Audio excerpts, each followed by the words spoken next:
it's Michelle coming to you again, continuing our series on Engage What Now. And we are here today on the beautiful island of St. Martin at the Western Resort and Spa. It's a beautiful, beautiful location for a destination wedding. And we just wanted to share 3 points, continuing our series, talking about once you're engaged, what do you do? Engaged, what now? So after you've made the announcements, after you've insured your ring, there are 3 things that I'd like to discuss with you today on what your next steps should be.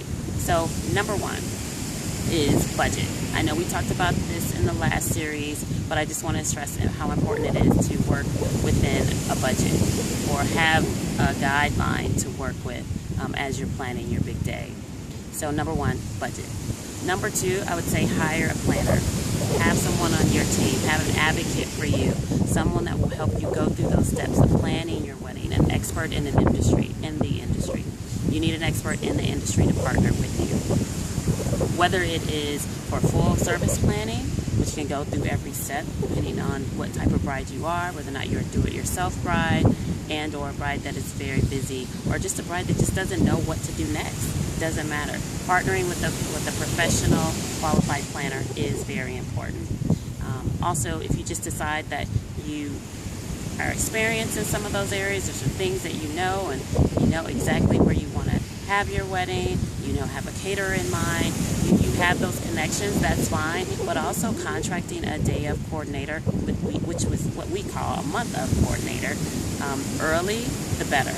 Just because you know that you have that person, and you know it gets busy as the year goes on, you want to make sure that you have a good planner, a good day of coordinator contracted for you. The third and last thing that I want to discuss is venue. Whether it's a destination wedding that you decide to have on a beautiful island like St. Martin or somewhere close in your town, you want to have your venue contracted. So if you decide to hire a planner, that person can partner with you to connect with the venue salespeople, to do your walkthroughs, your site visits, to help you narrow it down.